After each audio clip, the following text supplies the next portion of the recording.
Hi, welcome to the You Can Quit Smoking podcast, where we go over stories of success with overcoming smoking addiction. Many people have moved through this radical transformation and use smoking as an opportunity for inner growth with deeper self-awareness and a greater capacity for compassion. So many have done it, and you can quit smoking too.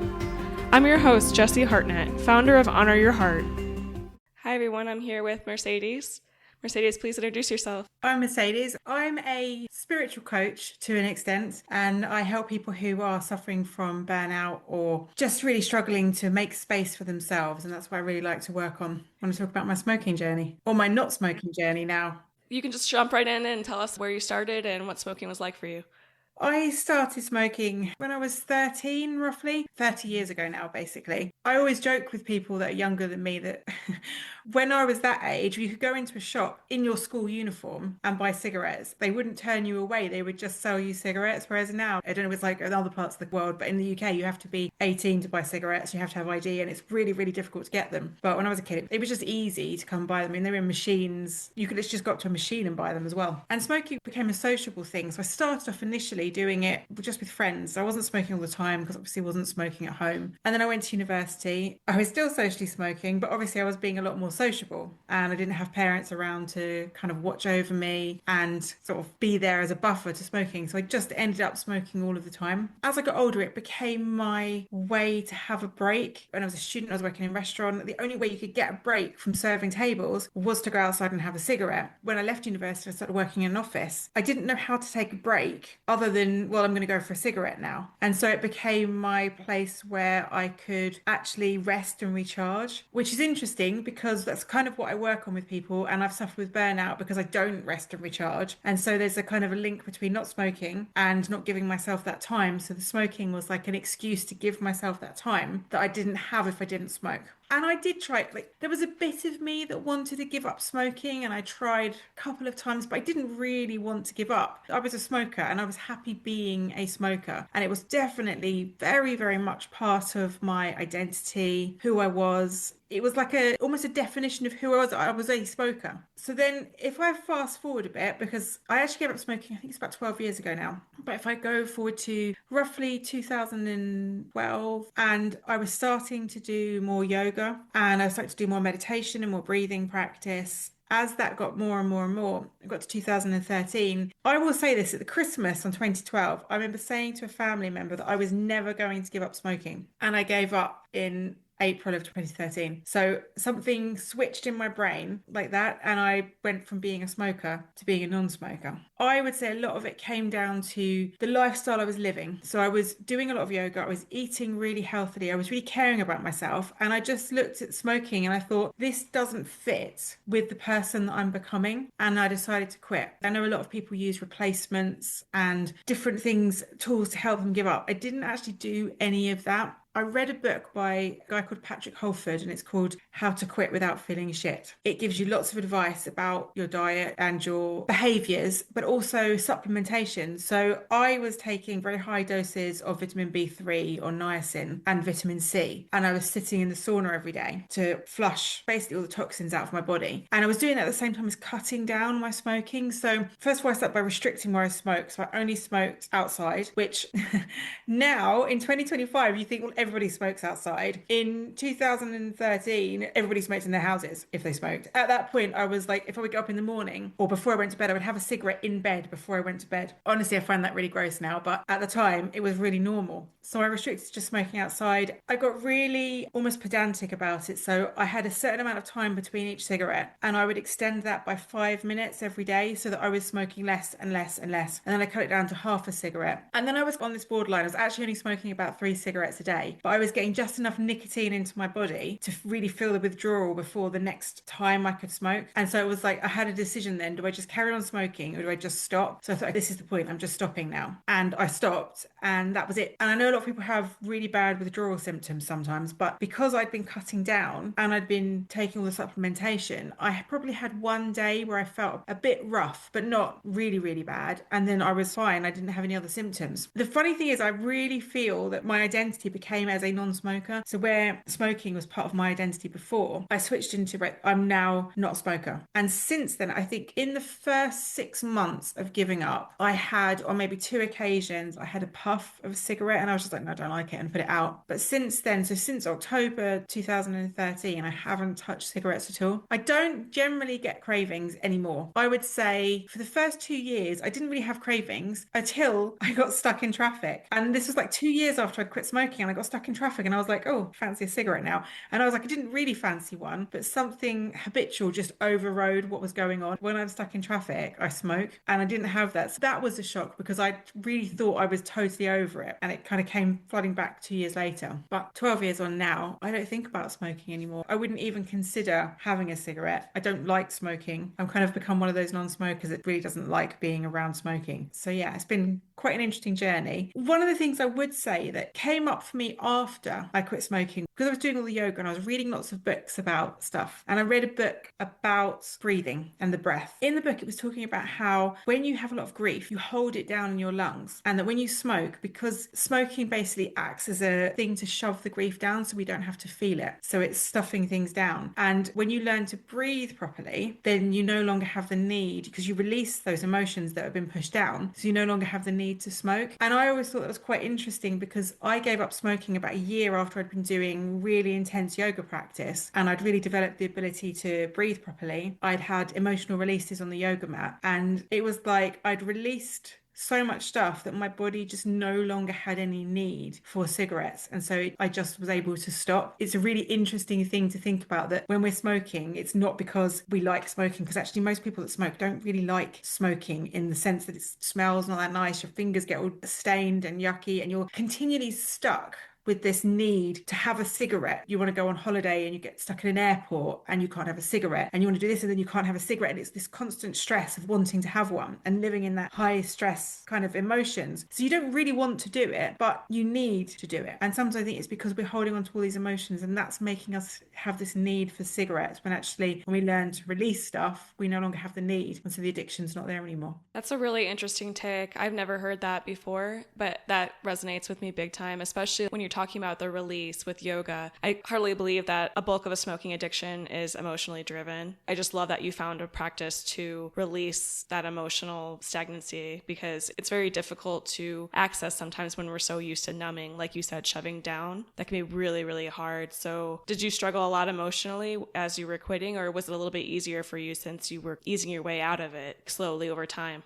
I had moments emotionally, but I found it very, very easy. Now, as with kind of most smokers, I come from a family of smokers. So my mum smokes and my dad smoked. And my mum was always really surprised. She was like, you just gave up. You just stopped. She was like, you found that really easy. And I was like, I did actually find it really easy. And I think almost part of what happened is my identity switched before I tried to give up smoking. So I was a non-smoker, like everything else I was doing. So the way I was treating my body was like how a non-smoker would behave. And so it was really easy to switch that part of my brain. And I think the biggest thing with giving up smoking is your identity as you are a smoker. And a lot of people, when they give up and they go on to nicotine replacement products, they remain a smoker on a nicotine replacement product. When the stress comes up, they will just go back to smoking because they haven't actually changed their identity of being a non-smoker. And I think that's one of the big keys. You have to believe you are a non-smoker. Otherwise, that is always going to be there as an addiction. You're always going to want to go back to it because you're a smoker denying yourself cigarettes. Yeah, that makes a lot of sense to me. It's kind of crazy that you were able to make that shift that quickly. And like you said before you quit, that's really powerful because it's just a mindset. If you have that kind of calling that I don't want to do this anymore, I want to change this, but you're still smoking out of the habit and you can work on that, just that mindset shift is really helpful to be like, this is not going to be forever thing. Because like you said, you were talking about, I'm never quitting smoking. So just even that shift to be open, like,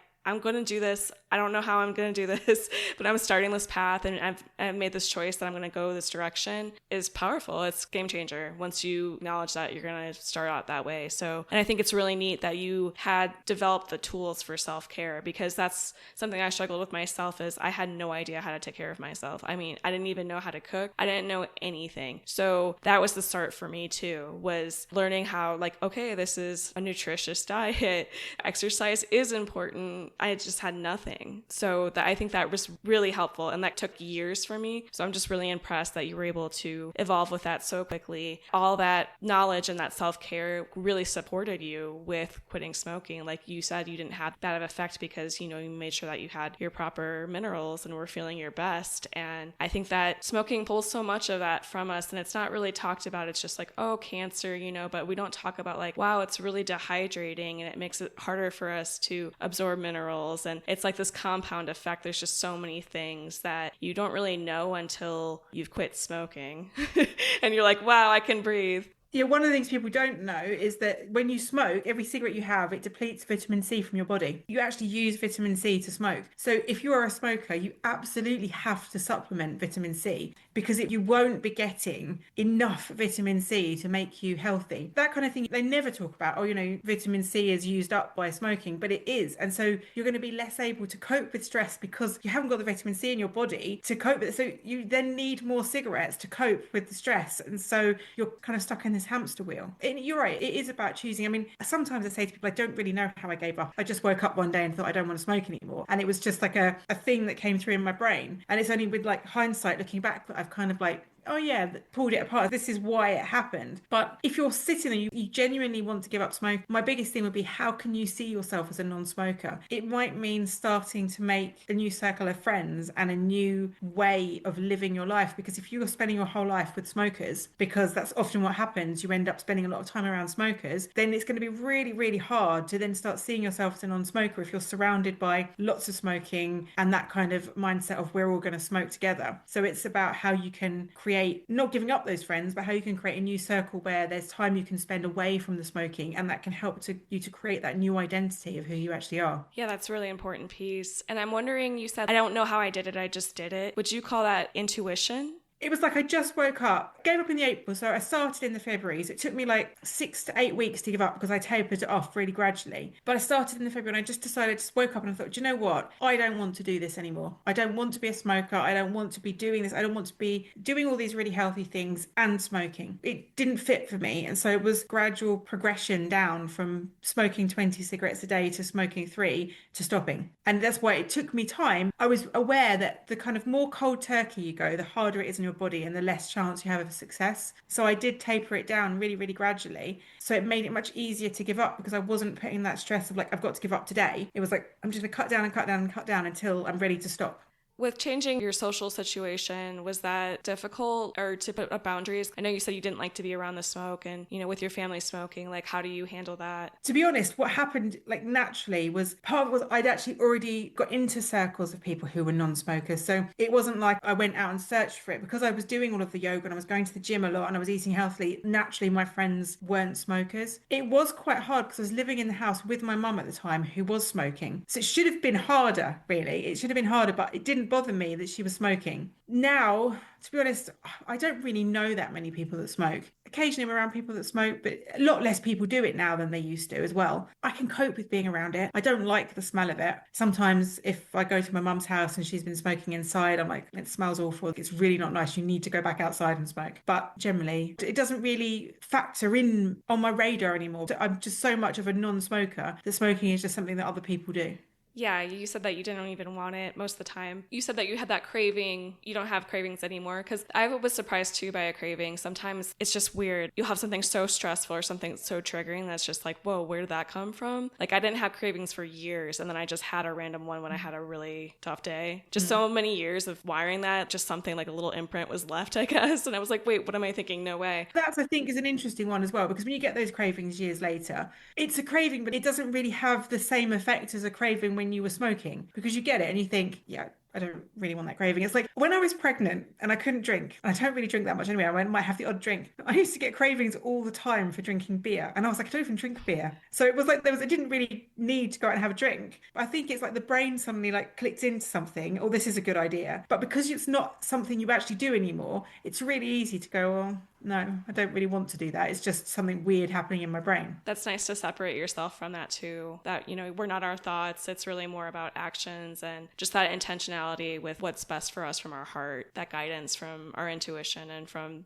just that inner knowing. I'm wondering, going way back, that you had mentioned that you used it for breaks and relaxation. And I also have a big streak of workaholism, and that was a huge thing for me. It was so hard to shift out of that, to make space for time outside, for breaks. What have you done now to fill in that need? It's an ongoing process, I would say, with me, and that's kind of one of the things that I work on. I recently suffered from like full-on burnout. Part of it is because I don't give myself that space to breathe and to break. And so now it's actually starting to tune into what's happening in my body. So actually, when I start to feel tired, listening to that and saying, okay, I need a break now, or maybe I'm actually hungry, I need a break, I need to something to eat, I need to sit down and do that, and I need to step away from what I'm doing while I do it. Or I want to have a cup of coffee and I want to step away from my computer to have the coffee and not work through with the coffee. So it's just about recognizing what's happening in my brain and tuning into that a bit more, because it's really easy to get caught up in work and you're working away and you stop listening to your body because you're just absorbed in what you're doing. Just that process of learning to listen to what's happening. Have I actually got the energy to do what I'm doing, or am I just doing it because I think I should do more? It's a battle for me. It's a battle for so many people where we think we should do something, we should do that, and we feel like we have to do everything for everybody and be everybody to everybody. We forget about the fact that actually we need taking care of, and that's why smoking is so hard to quit, because that gives you that little space to take care of yourself that everybody just accepts. You smoke and you say, I'm going for a cigarette break. Nobody goes, oh, why are you doing that? But if you don't smoke and you say, well, I'm just going outside for a 5-minute break, they're like, why? And it's starting to change that narrative as well. People are like, I need a 5-minute break, that's why. And making that a part of a routine as well with other people, so that they're aware that actually breaks are important for everybody. How has your body connection changed since you quit smoking? Do you have a deeper awareness? Are you more in tune with, hey, I'm feeling tired, maybe I need some water, like you were talking about? And with your lungs too, you were carrying that emotion in there. So what's changed for you with that connection? It's been night and day for me. Definitely been. And obviously, because I was doing so much yoga, that's changed. Like, it's hard to separate out the connection that yoga's brought and the quitting smoking's brought. So that definitely helped me to understand a lot more about how my body worked, what was happening in there, and how I actually felt, and about staying present, because that's why we can get over those cravings, because cravings are just habitual things that we do, that when we're not present, they creep back in. And so actually not smoking has taught me to be a lot more present, because I'm a lot more aware of when these things happen. I can listen to them, I can accept them, and I can, like you said, choose to believe what's happening in my brain or not. Sometimes what's going on in your brain is just nonsense. Yeah, there's definitely a connection between the two. I find it really hard to sort of separate out the smoking and the spiritual practice and which one's caused what. There was a lot of overlap between getting much more deep into the spiritual work and quitting smoking, that it's a combination. Yeah, it was like that for me too. I started yoga and meditation when I quit, and it helped me really stay with it. So it's kind of hard too. It's like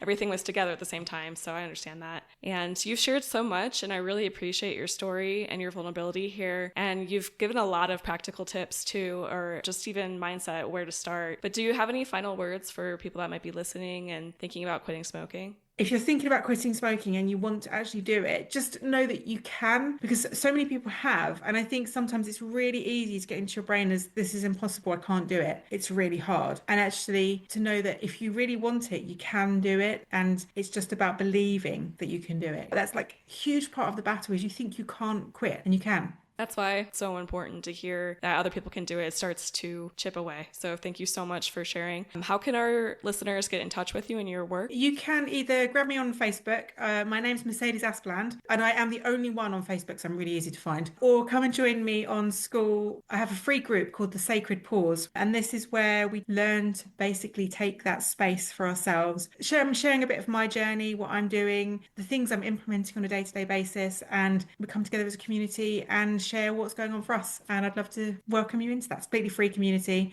and it's just a place to connect and to share what's going on for us in our spiritual journeys. And that's on School, so it's Sacred Pause. Connection is so important. It's really was a critical part of me moving on from quitting smoking. And it wasn't even necessarily a no smoking group like you were talking about with your yoga group. It's just being with people that are like-minded and trying to develop themselves is key. It's so inspiring and motivating, even on the hard days. So I really think it's awesome that you have a group like that for people to come together and to encourage each other, because it can be very confusing confusing and hard when you don't know what you're doing. It means everything. And it's just lovely to have people to talk to, because since I've been doing more online, the number of really great friends I've met online, always someone there that's going to support me when I'm struggling. So I find it so valuable. Well, thank you for that work and for sharing your story. I've learned a lot too. I'm very interested in this process of grief in the lungs. I want to look more into that for myself. So thank you so much, and I really appreciate you being here. Thank you, and thanks for having me. I've loved it. All right, take care, everyone. See you next week. I hope today's story inspired you as much as it did me. When we hear stories like this, it's a powerful reminder that change is possible. If you're ready to start taking those steps for yourself, I'd love to help. I put together a free mini course called How to Survive a Craving to help you access tools to get through temporary cravings and hold fast to your true desire to quit smoking. This course is the stuff I wish I knew when I was practicing quitting, and I've put what worked for me in one place for you. You can grab the mini course right now by visiting honoryourheart.net/craving. Until next time, remember to treat yourself with kindness and to cherish the gifts of your heart. I'll talk with you soon. Thank you.